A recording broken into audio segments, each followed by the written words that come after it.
Mesdames, Messieurs, bonjour. Nous sommes réunis pour parler économie numérique, complexité pour Haïti. Alors en quelques minutes, nous allons essayer de dresser, non pas un panorama, mais du moins de dresser une liste de quelques points importants pour nous, décideurs, responsables au gouvernement peut-être. Et nous nous posons bien sûr des questions. Question, c'est comment pouvons-nous améliorer notre quotidien avec la complexité, avec l'économie numérique.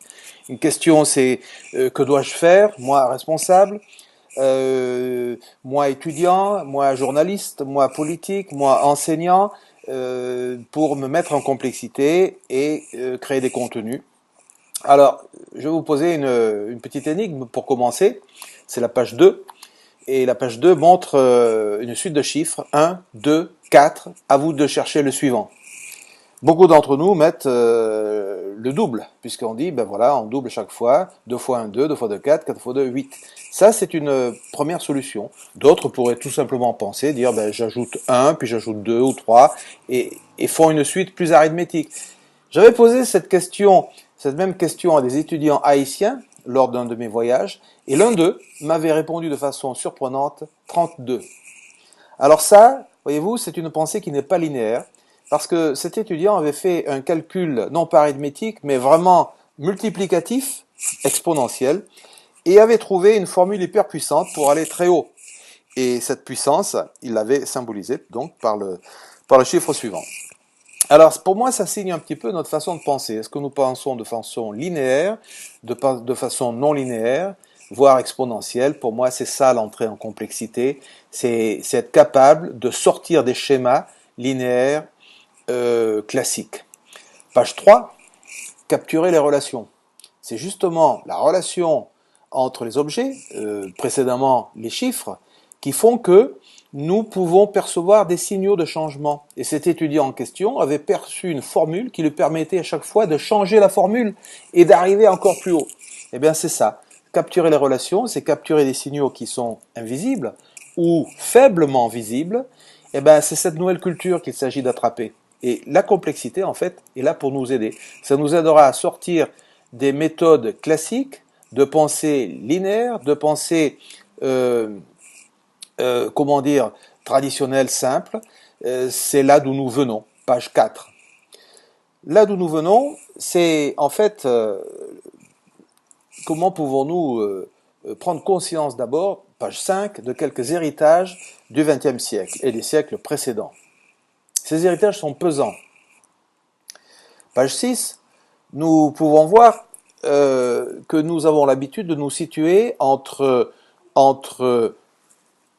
l'univers que nous observons, eux, les autres, le monde, et puis nous-mêmes, nos intérêts, et nous établissons une relation et nous nous mettons au centre de cette relation. Alors, si je parle en termes d'informatique, il y aura des données externes, et puis les résultats que je m'approprie. Eh bien, en fait, je suis dans la pensée linéaire, c'est-à-dire que je me mets en interposition entre le monde extérieur et puis les résultats.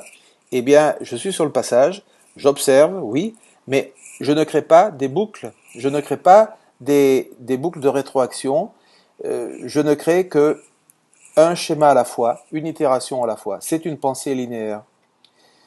Que se passe-t-il dans l'économie? Nous avons un monde d'offres et de demandes, et nous y sommes habitués. Vous avez deux pavés, page 7. Le pavé de gauche peut symboliser l'offre, le pavé de droite, la demande, ou bien la cause et l'effet, ou bien le contenu et les méthodes. C'est un monde dual, et nous avons l'habitude de regarder les choses de manière duale. C'est-à-dire, c'est soit l'un, soit l'autre. Si j'offre, eh ben, je regarde la demande. Si je suis le demandeur, je regarde l'offre. Et donc, nous avons des polarités et nous essayons d'amalgamer les polarités en créant une solution. Ça, c'est ce que j'appelle le monde du deux. C'est le monde d'où nous venons. Nous sommes tellement habitués à penser selon le deux, le monde binaire, que nous ne regardons pas autre chose. Nous ne regardons pas un monde ternaire où il y aurait un troisième élément. Et le monde du deux, en fait, a pour but d'appauvrir. Et c'est curieux ce que je dis. Et c'est un monde qui appauvrit parce que il cherche à épuiser une offre ou à satisfaire une demande. Chose qui est très bien. Mais épuiser l'offre, donc ça veut dire saturer le marché. Satisfaire la demande, ça veut dire épuiser l'offre, en regardant à l'envers. Donc, c'est-à-dire, c'est un monde qui cherche son propre épuisement. Et c'est ça qui pose problème, c'est-à-dire que nous n'arrivons pas à sortir de ce cercle infernal. Page 8, encore un héritage du passé. Les cadres de référence sont simples. Soit je suis passif et un concurrent, par exemple, et je poursuis ma concurrence et j'essaie de m'adapter. Mieux, je vais réagir. Mieux encore, je vais anticiper sur la concurrence. Mais il y a peut-être un quatrième mode qui est de lâcher prise, de tourner le dos à la concurrence et de faire, par exemple, une innovation de rupture, là où personne ne se trouve, sur des marchés vierges. Alors ça, c'est une façon qui justement contrevient à la pensée classique de dire, ben voilà, on doit se battre selon les modalités de la concurrence, on doit ajuster les prix, les marges, etc. Oui, cela va bien tant que les marchés le permettent, et puis un beau jour, les marchés sont trop serrés, et l'innovation de rupture sort du cadre de référence. Alors, nous sommes aussi pris, page 9, dans des structures d'analyse, dans des boîtes. On nous met dans des cases, on dit voilà, il y a 4 cas par exemple, c'est ce qui est symbolisé sur cette petite matrice. Et donc, on cherche à caser, à dire, quelle est la situation dans laquelle on est. Bon, ben je dis que ceci ne dynamise pas, ceci rend statique, parce que je suis mis dans une boîte et je suis analysé, je suis catégorisé, ce qui est très bien. C'est un point de départ parce que ça permet de faire l'état des lieux, donc c'est excellent, mais par contre ça ne me met pas en mouvement. Alors là aussi, sortir du cadre, sortir de ces structures. Eh bien voilà, page 8, nous avons obtenu tout ceci en héritage, et les conséquences sont, à la page 10, que nous portons le poids de la pensée, de cette façon de penser. Nous avons un esprit fragmenté en cas de figure, en cases. Nous appauvrissons en voulant optimiser. Et tout cela prend du temps, beaucoup de temps.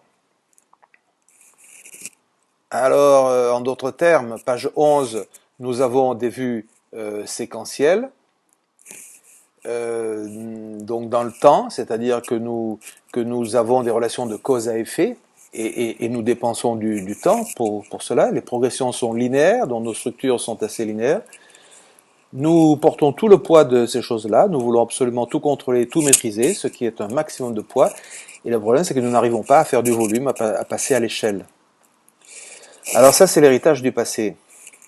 Oui, mais vous allez me dire, maintenant, page 12, nous sommes dans une économie numérique puisque l'informatique et l'informatisation de la société a amené des systèmes numériques, des algorithmes, des machines et des logiciels qui pensent pour nous, qui résolvent des problèmes, etc. Oui, très bien.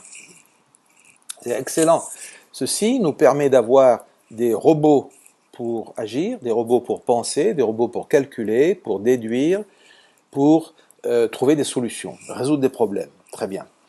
Mais voyez où cela nous amène. Page 13.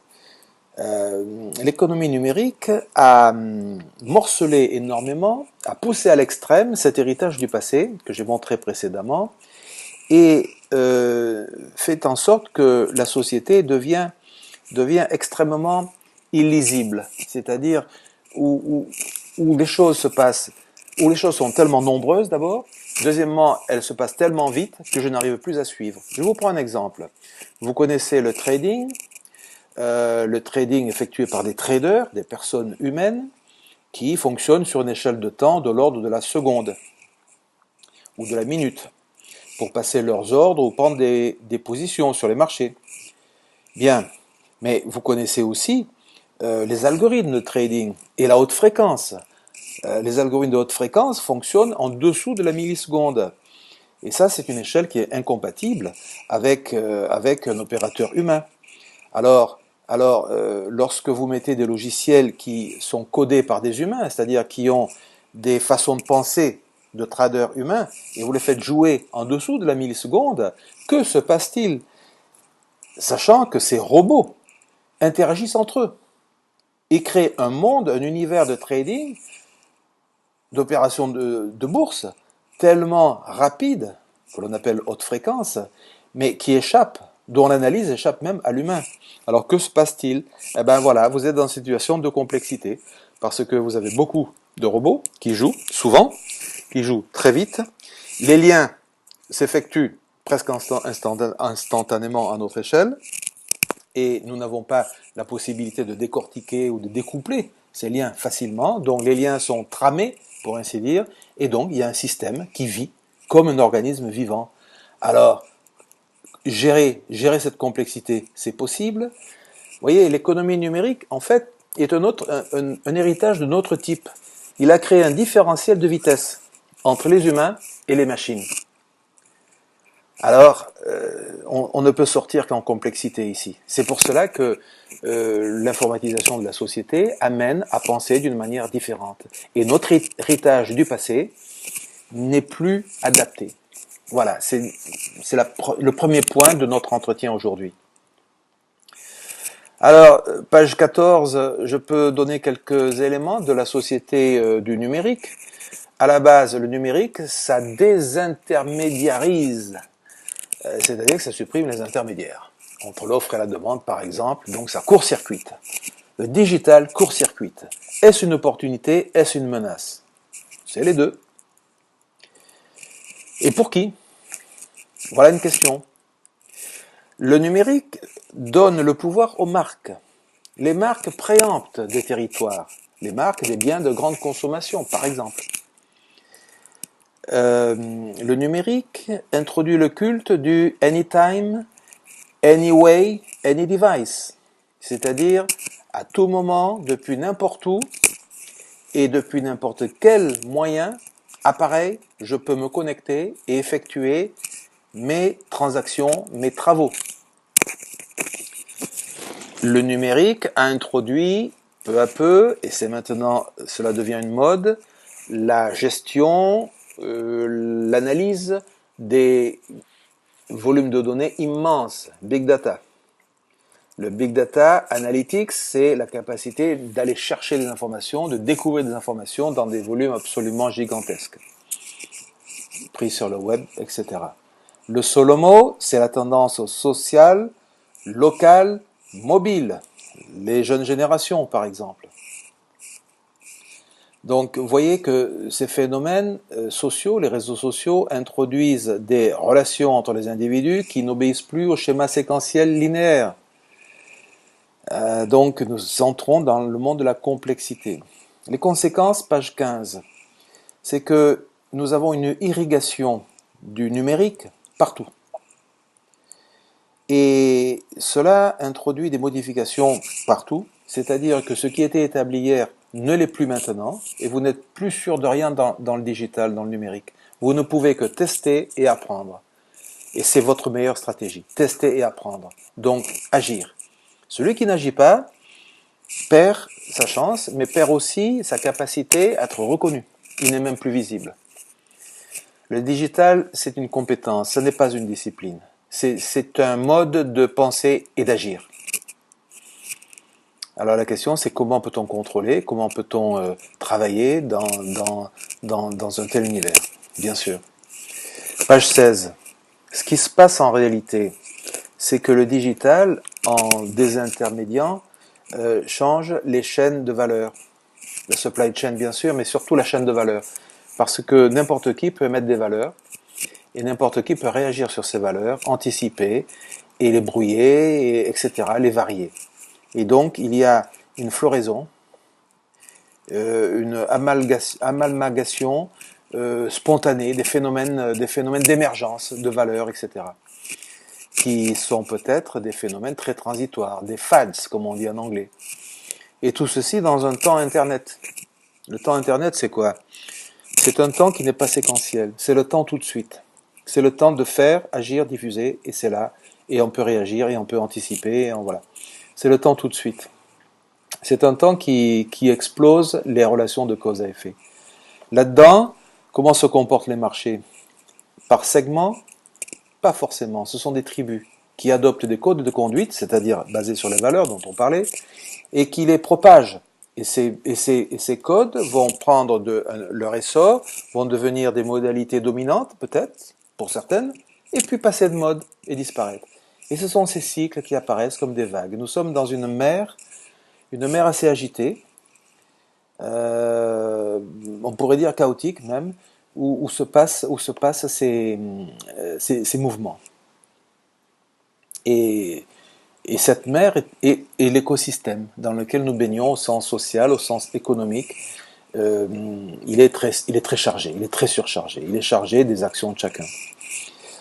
Page 17, quels sont les nouveaux savoirs pour vivre dans cette économie numérique? Eh bien, les nouveaux savoirs, ce sont d'abord les marques. Les marques sont presque des organismes vivants, c'est l'ADN des produits et des services. Ensuite, c'est l'information, gestion de l'information, qui prend parfois un aspect de connaissance. Alors l'information, c'est la stratégie, c'est la gouvernance, c'est l'intelligence économique, c'est la veille sur le net, c'est savoir ce qui se passe, savoir détecter des signaux. C'est la sécurité de l'information, c'est sa protection. Et puis il y a vraiment la connaissance, c'est-à-dire le savoir expert, le savoir critique des clients, les canaux, ce qu'on appelle les canaux, c'est-à-dire comment on accède aux clients, comment on accède au flux dans les réseaux. C'est les KPI, les Key Performance Indicators, les indicateurs de performance clés, le retour sur investissement. C'est toute cette intelligence nouvelle qui apparaît, qui forme l'économie de la connaissance et peut-être même déjà la société de la connaissance, dans laquelle la vraie valeur, c'est la connaissance. Connaissance à propos de tout et de rien, bien sûr. Et celui qui possède la connaissance possède la clé, a priori. Et savoir que la connaissance obéit à des lois bizarres, qui ne sont pas des lois additives, la connaissance s'accumule et puis elle se réduit, comme si elle se compactait. Et puis une connaissance plus une autre, ben, ça donne une troisième connaissance et ça bouge tout ça. Donc il y a une économie, une gestion de la connaissance qui n'est pas la gestion du matériel et qui n'est même plus la gestion de l'information d'hier, qui procède de manière séquentielle, accumulative. Là-dedans, nous parlons d'entreprise agile. Pourquoi agile? Parce que cette entreprise doit être non seulement à l'affût, ça c'est être passif finalement, non seulement réactif, parce que ça c'est être uniquement réactif, c'est-à-dire pas capacité d'anticipation, mais l'entreprise agile doit imposer des valeurs, doit imposer avec ses connaissances, doit capitaliser sur ses connaissances et imposer ses flux d'influence. Et c'est comme ça qu'elle va créer des fréquences d'intérêt pour elle-même et devenir dominante à son niveau. Alors bien sûr, l'outil principal c'est les réseaux. Les réseaux ont des lois. La valeur d'un réseau, c'est le carré du nombre de membres du réseau. Donc ça monte très très vite. Alors donc le processus d'achat, s'il est en réseau, eh bien, il peut désintermédier toutes les méthodes d'accès classiques. Le local, le mobile, le commerce ubiquitaire, e-commerce, qui arrive peu à peu. Et tout ceci induit une culture de la complexité justement. Dans ces écosystèmes, comment je conduis le changement? Eh bien, probablement avec beaucoup de collaboration, car seul, je ne fais rien, je suis invisible, je n'ai aucune capacité d'influence. Donc, moi, décideur, moi, responsable, membre du gouvernement, etc., tout ce que je peux faire, c'est de créer les conditions pour que d'autres prennent le pouvoir, l'influence. Mais c'est moi qui aurai les clés parce que j'aurai créé les conditions pour cela. Je ne peux pas diriger les projets à l'ancienne en tant que manager classique. Je suis quelqu'un qui va mettre des conditions de fluidité, des conditions de favoriser des cultures, bien sûr avec des outils de base que sont les réseaux internet, bien sûr, évidemment, et de façon à pouvoir conduire un changement, instiller une culture, et alors vous aurez le maximum d'adhésion parce que les sujets, les clients, les étudiants, les citoyens, les acteurs du numérique vont mettre leur meilleure capacité là-dedans et leurs meilleures compétences. Mais tout ce que je peux faire, moi, en tant que responsable, dans une économie complexe, c'est non pas diriger cet ensemble, c'est indirigeable. C'est de donner les conditions d'émergence pour que les meilleures compétences puissent faire jour et prendre le dessus dans ce contexte de réseau et de culture collaborative. Et page 18, les indicateurs traditionnels, les modèles économiques classiques, tout ça. Vous voyez ici toute une liste de termes que nous connaissons plus ou moins et qui sont ceux de l'industrie, de l'économie aujourd'hui, restent valables mais sont fortement impactés.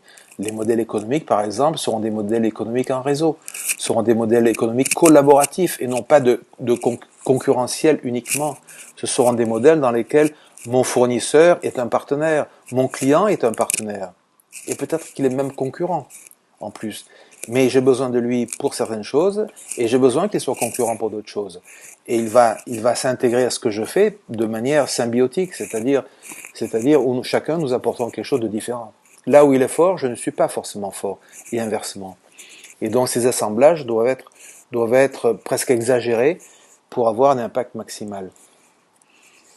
Et ceci parle de motivation, l'organisation matricielle, que devient-elle? Elle explose, bien sûr. L'organisation devient complexe, c'est-à-dire qu'elle devient, oui, matricielle à un instant donné, mais remise en cause demain. La cellule de la matrice n'est plus à sa place demain, elle doit pouvoir bouger. Donc le pilotage stratégique, c'est un pilotage qui va être agile, qui va s'adapter et qui va être à même de tirer parti des meilleures composantes, des meilleures volontés, des meilleures motivations. Voilà. Et donc la planification, qu'est-ce qu'elle devient là-dedans? La planification est mise en péril, mise en défaut, parce qu'un plan ne sera bon qu'à être changé, et changé très souvent, probablement. Par contre, la vision, elle, peut rester en place et doit rester en place. Donc la vision et les valeurs, c'est peut-être ce qui va nous diriger. Et le plan est subordonné à tout cela. Donc, en tant que manager et responsable, il est important maintenant de bien distinguer deux niveaux. Un niveau de management qui, lui, est un niveau d'agilité, on va dire, où le manager n'est pas au-dessus des autres. Et puis un niveau de valeur, peut-être d'intangible, de valeur d'invariants, on va dire, qui sont sur notre plan. Page 19. Les enjeux de la société de la connaissance, donc, pour nous responsables, c'est cette liste, à mon sens. Comprendre les enjeux anytime, anyway, any device, n'importe où, n'importe quand et depuis n'importe quel appareil. Qu'est-ce que ça veut dire? Voilà, bien comprendre les enjeux. Deuxièmement, c'est maîtriser des connaissances nécessaires et suffisantes. On ne peut rien faire si l'on n'a pas fixé un minimum de connaissances dans des domaines donnés. Donc ça, c'est essentiel, car nous devons être compétents sur certaines choses.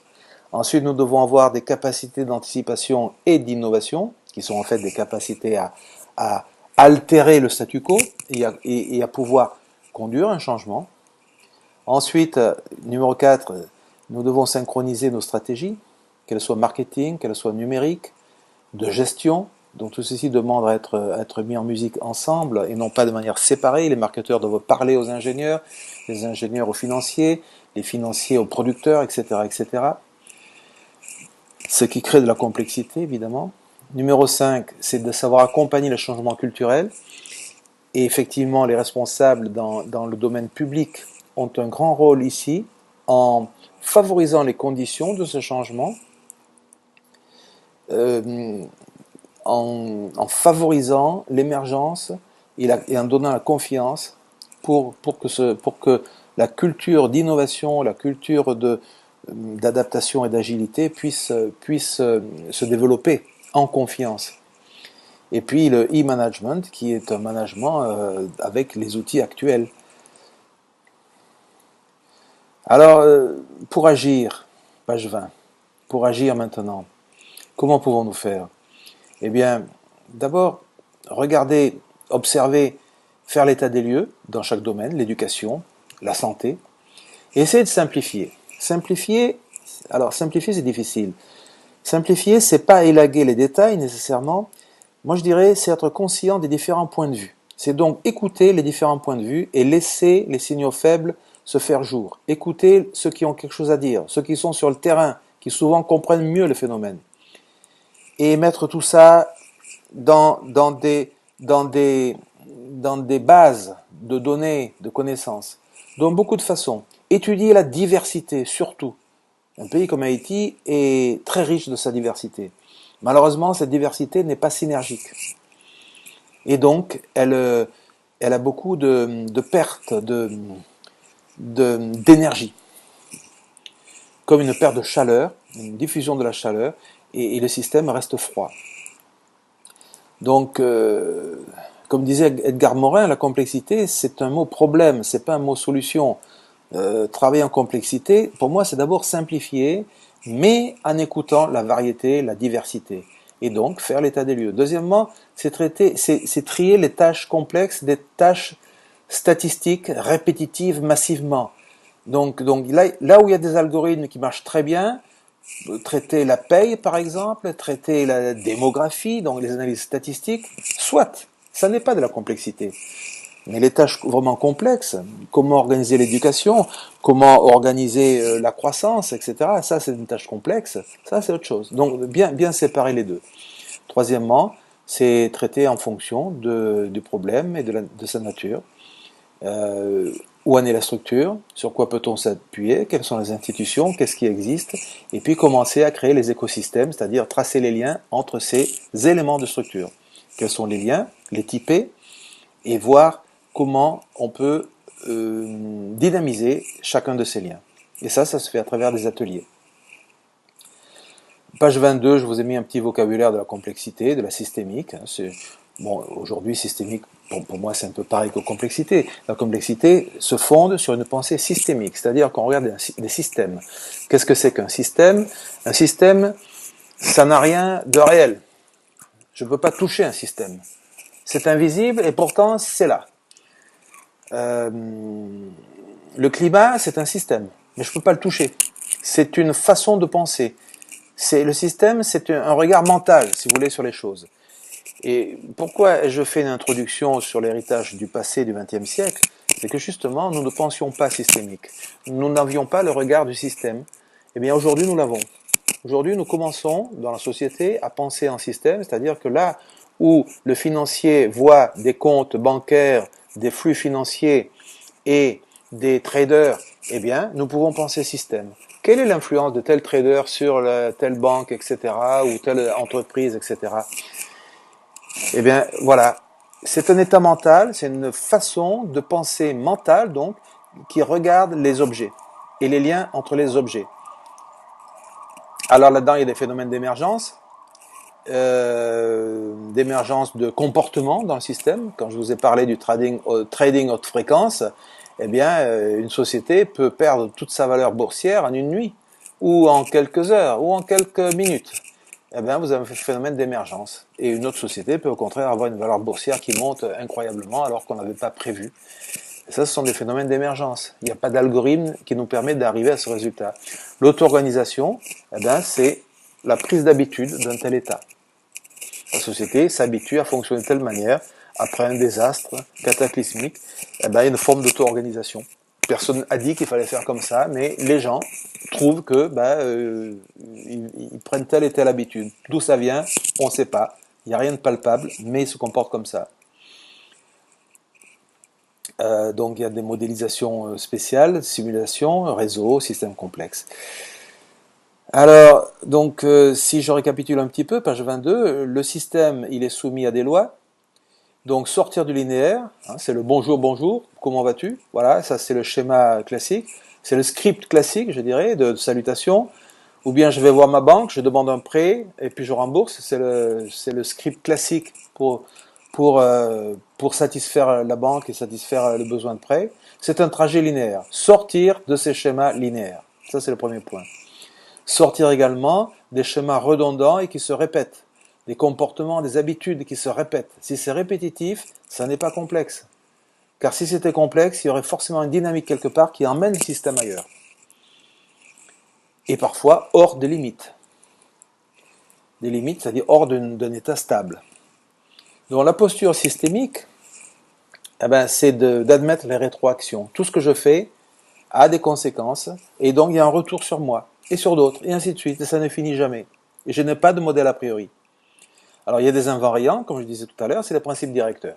Ça, c'est les lois, a priori c'est les lois, c'est les principes que l'on établit, c'est les valeurs que l'on donne, comme modèle. Et puis le temps. Que faisons-nous du temps? Alors le temps, c'est très bizarre parce que on a été habitué, je vous l'ai dit en début de conférence, on a été habitué à percevoir qu'il avance. Or, les théories de la relativité, de la physique quantique, ne nous disent pas cela. Ils nous collent, le temps nous colle. C'est quelque chose de statique qui nous colle, nous sommes dans le temps. Et en fait, Internet nous montre que, et Twitter par exemple, nous montre que le temps même n'existe pas. Un tweet peut être envoyé avant que le tremblement de terre n'arrive. C'est arrivé dans l'État du Massachusetts il y a 2 ans. Et les personnes qui étaient dans la rue à Boston recevaient des tweets en leur disant « Tu vas avoir un tremblement de terre. Fais quelque chose. » Et ils ne voulaient pas le croire, mais le tweet avait préempté quelque part l'événement, dont le temps reculait quelque part. Vous voyez que nous avons le moyen aujourd'hui de renverser le temps. Alors ceci a plein de conséquences. Dans nos stratégies, page 24, les stratégies émergentes, c'est que la prédiction devient difficile et même risquée, et la planification également, surtout à long terme. Je me demande ce que ça veut dire. C'est un avis personnel. Plutôt que d'avoir une stratégie de haut en bas, top-down, une fois pour toutes, étudions les modèles biologiques, qui sont des modèles extrêmement adaptatifs et évolutifs, et qui apprennent tout le temps, lentement, mais qui apprennent. Et avec plein d'options. Donc je répète, dans le futur, le management de haut niveau, les responsables, les directeurs, les patrons, les patronnes, les responsables de gouvernement, ne feront peut-être pas de stratégie, car ils en seront incapables, puisque tout devient complexe. Mais ils travailleront à créer les conditions idoines, favorables, pour que les stratégies émergent par les personnes elles-mêmes. Et ça, c'est la clé du management du XXIe siècle, à mon sens. Regardez ici, je vous ai fait un schéma qui sort du modèle binaire. C'est un schéma ternaire. C'est ce que j'appelle la pensée engrenage. Lorsque j'engage quelque chose, je donne. Il y a quelqu'un qui obtient le résultat, mais qui va déclencher un troisième point, c'est ce que j'appelle le recevoir. C'est un mouvement organique, c'est le monde du 3 et non pas du 2. Il y a une réponse du système qui va au-delà de ce que j'ai donné à l'origine. Alors je vous le mets sous une autre forme, page suivante, 26. Regardez l'engrenage maintenant. Il y a le donner, l'avoir, le recevoir. En anglais, le give, le get, le receive. Ou le give, le get, le gear. Le gear, c'est l'engrenage. To gear, c'est créer l'engrenage, c'est mettre en marche une vitesse. Et ça, c'est le momentum ternaire, c'est la capacité à créer des devenirs. Alors, écoutez bien, lorsque je donne une connaissance à quelqu'un, ce quelqu'un, il obtient, il possède la connaissance. Oui, mais ce qu'il fait avec, ça c'est son vrai recevoir. Donc ce qu'il va être capable d'engrener, c'est-à-dire d'engager, enabling en anglais, eh bien c'est ça la vraie valeur. Donc dans tout ce que je fais, il devient essentiel, moi responsable, moi manager, moi responsable dans le gouvernement, etc., d'engager des mouvements ternaires et non pas binaires. Et non pas une aide simplement. L'aide sociale, tout ça, c'était très bien. Mais les limites sont vite atteintes parce que l'avoir, c'est simplement consommer l'aide. Il est très important que dans la définition de la vision, dans la formulation, un responsable gouvernemental pense en complexité et dise non pas le bienfait simplement, mais disent les conditions sont là pour et qu'il fasse en sorte que la personne qui reçoit puisse aller plus loin. C'est ça qu'il faut obtenir. Il faut obtenir le recevoir. Donner, avoir et recevoir. Et là, la société se met en marche. Et vous avez plein de petits engrenages comme ça, que vous mettez ensemble. Celui qui donne à A donne à B qui donne à C, B donne à D, A donne à E, etc. Chacun donne à d'autres qui obtient et qui va créer un recevoir pour d'autres, etc. Et pensez que à cette série arithmétique que je vous ai donnée au début, 1, 2, 4, eh bien vous obtenez non pas 6, non pas 8, non pas 16, mais vous obtenez 32. Parce que ces recevoirs qui sont créés la nouvelle économie. Et c'est ça la nouvelle richesse.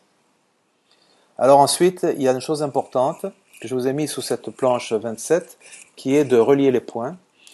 Et dans cette économie de la complexité, l'important est de savoir relier ce qui n'est pas relié a priori.